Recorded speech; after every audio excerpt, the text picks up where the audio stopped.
Magandang buhay po mga kabebe. Ako nga pala yung Duck Girl ng Bukidnon. Update na naman po tayo ulit sa mga itlog po ng mga alagang itik natin. Kumikinang-kinang po mga kabebe yung mga puting ginto po ng mga alagang itik natin. Kahapon po ay 7 tree po yung nalikom natin, napulot natin mga kabebe. Ngayon mga kabebe ay hindi ko po alam kung ilan. At yun yung malalaman natin mga kabebe kung tumaas ba o bumaba yung mga itlog po ng mga alagang itik natin.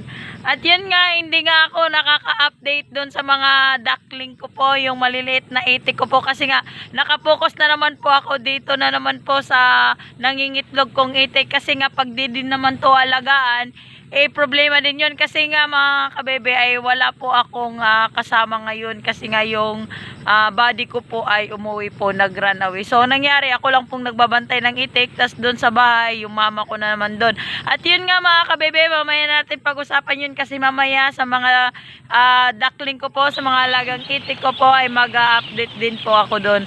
At yun nga mga kabebe, umpisahan na po natin yung pamumulot po ng mga puting ginto po ng mga alagang itik. At ito na mga kabebe ay ready na po yung tray ko para mamulot po tayo ng itlog, kasi nga kahapon ay kulang po tayo ng tray at naubusan. At ito nga mga kabebe, titignan natin, sisilipin natin kung may itlog nga ba, may puting ginto nga ba dito sa Bukidnon. At ito nga mga kabebe, wag na nating patagalin, at ito na nga.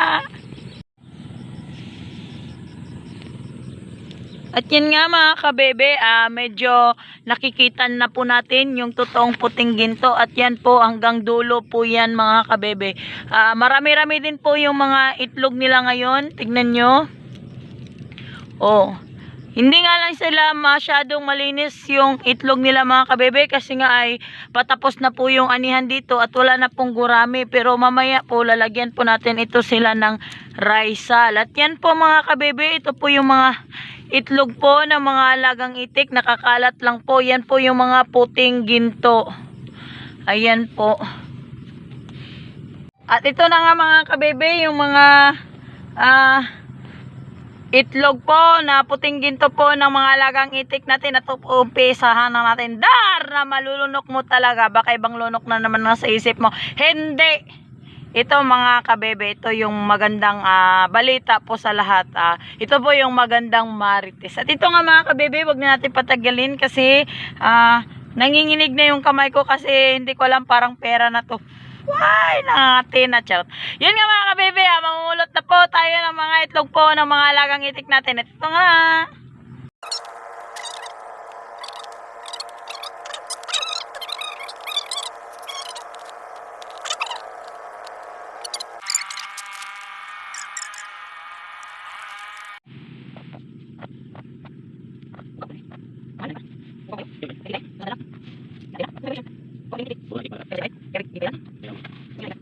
At yun nga mga kabebe, ay tapos na po tayo, namulot po ng mga puting ginto po ng mga alagang itik natin.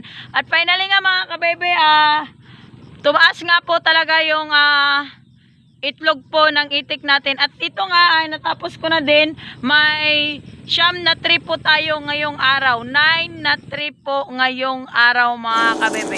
Everyday po siya tumataas mga kabebe. At yun po yung subaybayan natin mga kabebe, kung hanggang kailan ba nangingitlog yung itik na dumalaga, or yung 6 7 months, kung hanggang kailan ba sila yung ano bang tawag nun, kanusan dyan maputol ba ang pila ka bulan, pila ka adlaw, o ilang araw lang ba sila mangingitlog mga kabebe. At yun nga mga kabebe, simula po ngayon mga kabebe ay patuloy din po tayong mag-update po, kasi nga ako, yun din po yung gusto ko ding malaman, kung ilang buwan po ba mag-stop mangingitlog po yung mga dumalaga na itik. At ito nga po mga kabebe ay nakuha na nga natin, nalipon na po natin ngayong araw na to yung mga itlog po.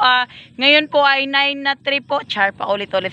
At yan nga mga kabebe, sana nga po ay maengganyo din po kayong magnegosyo po at mahalin po natin yung duck farming, kasi nga ganitong hanap buhay po mga kabebe, negosyong patok po dito sa Bukidnon. Hindi lang po sa Bukidnon, pati na sa mga area na katulad po nito mga kabebe. Malawak po yung kalupain, char.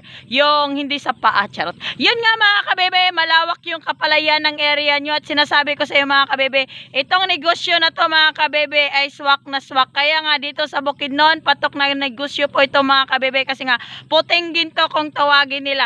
At yun nga, ako nga pala yung duck girl ng Bukidnon. Sana po ay na-enjoy nyo po yung pamumulot po ng mga itlog po ng itik at sana po ay maranasan nyo din po at mainggan nyo din po kayo mag-alaga ng itik. At yun nga, ako nga pala yung duck girl ng Bukidnon. Thank you for watching!